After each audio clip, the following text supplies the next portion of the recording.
Jangan berpikir Tuhan itu satu sosok yang duduk terpencil di sana atau di mana. Tuhan itu ya alam semesta ini. Makanya dulu saya bilang sama Muri Wali, Tuhan itu ya panteisme. Di mana-mana ada Tuhan. Ya, kalau di mana-mana ada satu tempat nggak ada Tuhan, berarti Tuhan nggak maha besar lagi. Di mana-mana, di alam roh dan di alam jasmani itu ada Tuhan. Ada Allah, ada dewa, ada Sang Maha Dewa, ada Allah yang akbar, bukan Allahnya Islam ya, tapi Allahnya semesta alam. Allahnya Islam cuma ada di Mekah, nggak pernah pergi kemana-mana. Makanya cuma bisa bahasa Arab doang. Nah, Allah yang mengerti segala bahasa di dunia, bahkan hanya bahasa tetesan air mata. Itulah semesta alam ini. Kita mulai dari Pak Malaikat dulu ya, sebelum kita mulai. Pak Malaikat, silakan Pak Malaikat. Shalom Nabi. Shalom Pak Malaikat. Iya. Saya ini cuma mau ndak berani kubrak-kubrak, takut kualat sama Nabi hari Minggu. Ini Nabi, yang saya mau pertanyakan, saya ini ya istilahnya dirundung susah terus ya. Aduh, jangan toh. Tapi enggak, saya tetap berpedoman pada pikul salib, sangkal diri, dan pikul salib. Yang seperti pernah saya tanyakan kepada Nabi 26. Ini Nabi, saya ini barusan ini juga ada satu pertanyaan yang saya itu menggugah hati. Dan saya jawab itu sambil renyuh hati saya. Saya dikatakan begini, istilahnya tabur tuai. Nah, saya dalam hati itu sudah berontak. Maksudnya gini, memang saya jelas tahu tabur tuai di Alkitab ada, tetapi di Alkitab itu saya kok lebih ngeh lihat buah dari pohonnya. Sebab gini Nabi, yang saya mau tanyakan, kalau saya istilahnya tabur tuai, otak saya itu berbicara, saya suruh hitung-hitungan sama Tuhan. Gitu loh. Jadi selama ini memang saya sudah sangkal diri dan pikul salib. Terus saya dibilang tabur tuai. Saya langsung jawab, saya tidak mau berhitung dengan Tuhan saya. Gitu loh. Karena mutlak dia adalah hakim bagi saya. Jadi buat apa saya sebagai manusia itu istilahnya itu mau buat perhitungan, istilahnya itu enggak bisa. Itu hakim saya yang absolut. Apapun yang diberikan kepada saya itu adalah saya terima dengan damai, sukacita, dan senyum. Jadi juga bisalah saya terus terang aja, saya kurang ngerti Nabi, mohon dijelaskan kata-kata makna tabur tuai itu sebagai kehidupan di kehidupan. Toh juga maksud saya gini, toh Tuhan Yesus pun juga sudah ngerti perubahan zaman dengan gerejanya online dan lain sebagainya. Jadi apakah apa yang lebih pas gitu dengan kata-kata tabur tuai? Terima kasih Nabi. Terima kasih. Tabur tuai. Oke. Ya. Tadi ada yang mengingatkan, tadi kita belum memberi salam ya. Tadi kita langsung mulai kebut ya. Kita belum bisa kasih lagu. Mulai besok kita internetnya sudah bagus. Mudah-mudahan besok malam ya. Tapi siang, malam waktu sini maksudnya malam Eropa. Jadi Selasa kita internetnya sudah bagus. Kita akan menyapa dulu teman-teman di live zone, di live YouTube ya. Oke. Shalom Indonesia, shalom Eropa, shalom Rusia, Mongolia, dan Afrika ya, Ukraina. Shalom yang ada di Amerika, Kanada, Meksiko, Panama, Kepulauan Hawaii. Shalom yang ada di Australia, New Zealand, yang ada di Papua Nugini, Timor Leste, Kepulauan Salomon. Shalom semuanya yang ada di Cina, Hong Kong, Taiwan, Jepang, Korea. Shalom semuanya yang ada di India, Malaysia, Brunei, Singapura, Filipina, dan juga yang ada di Thailand, Kamboja, Laos, Myanmar, Burma, dan Vietnam. Shalom Papua Barat, Irian Jaya. Doa kami, donasi kami, air mata kami selalu bersama dengan Anda semua. dan juga shalom bagi para fakir miskin, janda-janda miskin, anak-anak yatim. Tunggu Yesus hadir dalam hidupmu, ya, melalui kegerakan Damaris Pancasila. Ya, Damaris ya. Damaris itu Diakonia Marturia Indonesia, tetapi berasaskan Pancasila, ya. Makanya pergerakan Damaris tidak boleh bawa atribut agama apapun, ya. Jadi teman-teman yang di Damaris, tolong kalau lagi bagi-bagi makanan, jangan bawa flyer, jangan bawa ayat Alkitab, jangan bawa pakai salib. Ya, juga jangan pakai jilbab, juga jangan, ya, nggak boleh juga. Jangan bawa atribut agama apapun, karena ini benar-benar adalah gerakan diakonia, ya, yang didasarkan dari cinta yang murni, tanpa embel-embel apapun. Luar biasa, tetapi nanti Yesus akan muncul dalam hidup mereka. Percaya saya dengan caranya. Oke, sekarang kita langsung menjawab pertanyaannya Pak Malaikat, ya. Tabur tua itu bukan hitungan, ya, bukan hitung-hitungan, bukan reken-rekenan. Tabur tua itu adalah sebuah proses alam. Kemarin kita sudah belajar ya tentang Tuhan, bahwa Tuhan itu bukan 3 dimensi. Ya, kita kan sudah belajar tentang Tuhan. Tuhan bukan 3 dimensi. Jadi apa kalau bila Tuhan itu jangan berpikir ada subjek, predikat, objek. Jangan berpikir begitu. Jangan berpikir Tuhan itu satu sosok yang duduk terpencil di sana atau di mana. Tuhan itu ya alam semesta ini. Makanya dulu saya bilang sama murid wali, Tuhan itu ya panteisme. Di mana-mana ada Tuhan. Ya, kalau di mana-mana ada satu tempat nggak ada Tuhan, berarti Tuhan nggak maha besar lagi. Di mana-mana, di alam roh dan di alam jasmani itu ada Tuhan. Ada Allah, ada dewa, ada Sang Maha Dewa, ada Allah yang akbar, bukan Allahnya Islam ya, tapi Allahnya semesta alam. Allahnya Islam cuma ada di Mekah, nggak pernah pergi kemana-mana. Makanya cuma bisa bahasa Arab doang. Nah, Allah yang mengerti segala bahasa di dunia, bahkan hanya bahasa tetesan air mata. Itulah semesta alam ini, ya. Nah, itulah yang namanya Jehovah Sebaot, ya. Tuhan semesta alam. Itulah Sebaot, Tuhan semesta alam. Artinya apa? Jehovah Sebaot itu, dia ada di dalam alam semesta ini. Dan dialah alam semesta ini. Ya, dialah alam semesta ini. Jadi, apapun yang kita berikan ke alam semesta ini, sesuai dengan hukumnya, kita akan menerima apa yang kita tabur. Itu bukan hitungan. Bukan hitungan.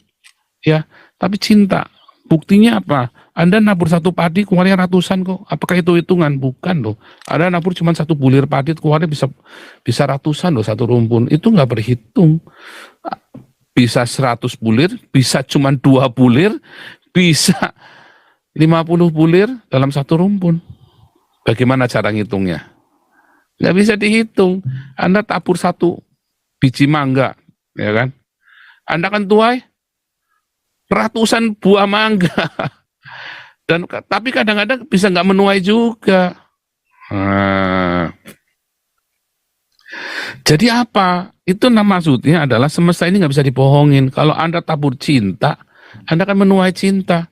Kalau Anda tabur dengan keserakahan, ya, Anda akan menuai bencana. Makanya pertanian, proyek-proyek pertanian dengan keserakahan, ya, dengan eksploitasi tanah, ya, dikasih pestisida yang gila-gilaan, kasih pupuk gila-gilaan, diolah tanahnya itu dibajak, wah, itu nanti akan menuai bencana.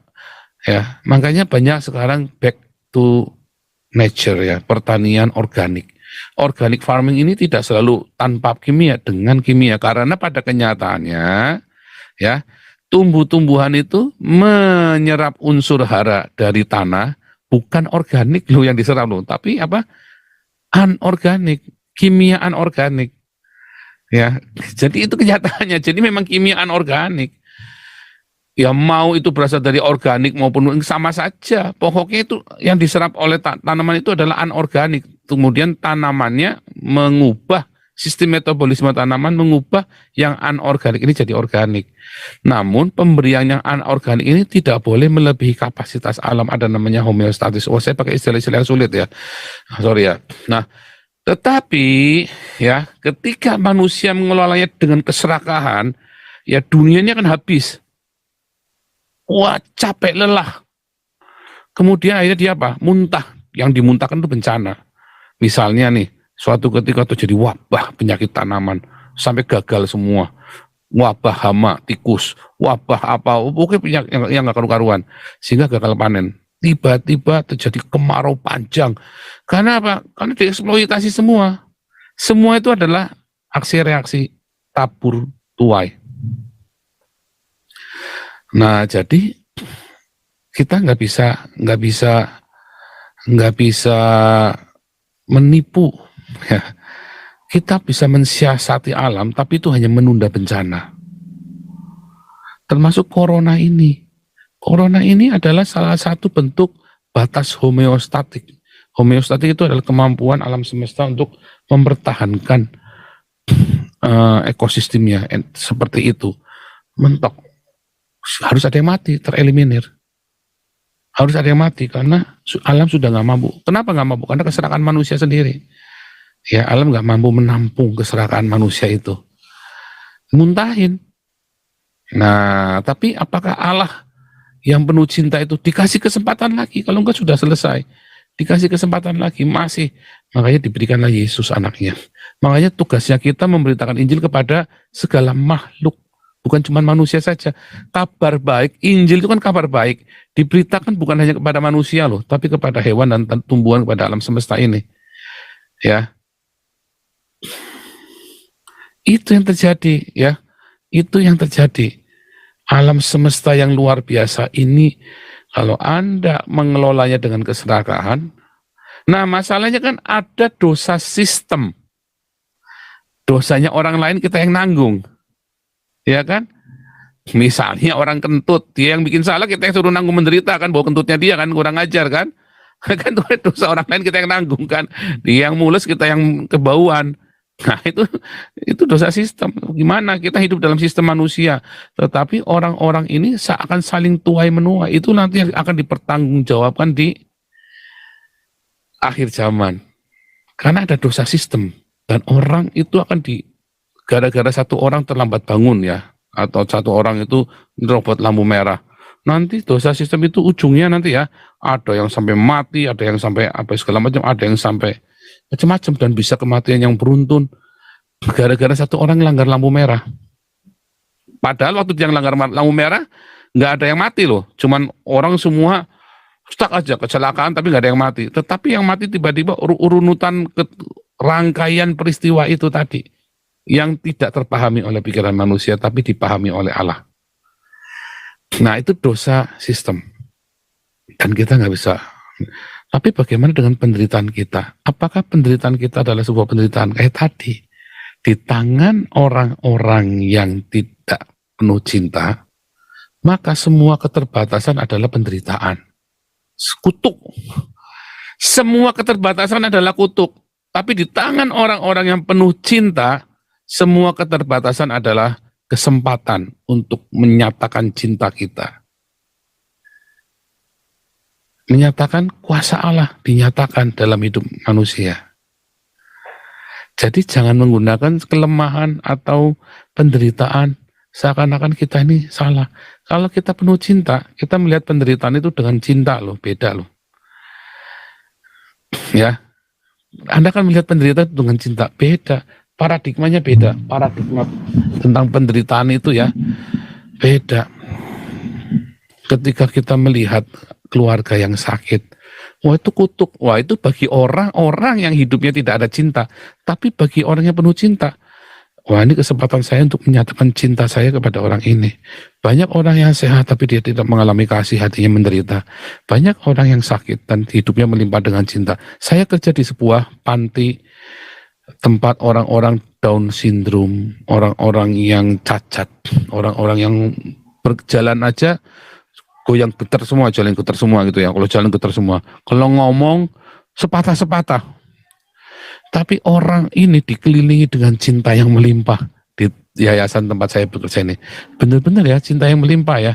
Kasih perhatian, jalan-jalan. Istri saya juga kerja di tempat yang sama ya. Istri saya masakin buat mereka. Wah, mereka senang kalau istri saya udah masak begitu. Wah, mereka senang sekali ya. Mereka girang sekali kalau istri saya datang. Nah, kalau saya datang cuma ngajak mereka nyanyi ya, yuk kita nyanyi, wah mereka seneng. Ini saya dalam 2 bulan ini saya lagi libur, tapi sejak Desember saya libur. Nanti Maret saya mulai lagi, Maret saya akan mulai lagi di sana. Rindu ya, saya rindu dengan mereka. Lihat ekspresinya mereka kalau lagi nyanyi.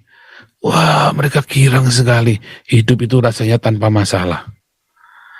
Bayangin dengan itu temennya Pak Malaikat itu yang suka nyinyirin kita. Wah, tiap hari hidupnya masalah terus.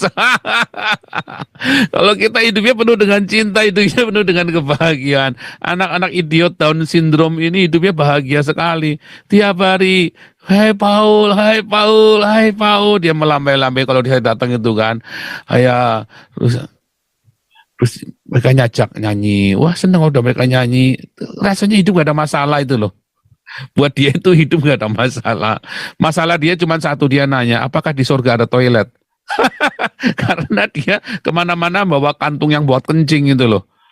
Dia susah kalau kencing, nggak bisa keluar dari penisnya dia. Keluarnya harus dari bagian perut itu. Makanya dia repot. Dia harus selalu buang urinnya itu. Makanya ditanya, apakah di surga ada toilet? Dia nanya ke kita begitu. Itu pertanyaan yang sulit ya. Gimana jawabnya coba? Apakah di surga? Nanti kamu akan sembuh. Loh, sembuh? Aku sakit apa? Dia bilang aku sakit apa? Dia jadi nggak tahu kalau dia sakit. Dia bahagia dengan bawa kantung urinnya dia kemana-mana. Dia nggak merasa keberatan. Dia beresin sendiri, kerjaan dia rapi. Dia itu hidupnya penuh dengan cinta. Coba bayangin dengan orang-orang yang sampai makin narkoba karena hidupnya nggak ada cinta. Orang-orang ini dia lebih penuh cinta dan dia bisa membantu sesamanya loh. Jadi dia bisa bantu teman-temannya yang sama-sama bermasalah loh ya. Penuh dengan cinta. Jadi perspektifnya itu harus dirubah Pak Malaikat. Makanya itu tadi Pak. Bukan sekedar melakukan yang baik dan meninggalkan jahat, bukan. Tapi minta hatinya dipenuhi dengan cinta. Itu minta Pak, kita penuhi dengan cinta Pak. Itu Pak Malaikat. Bentar.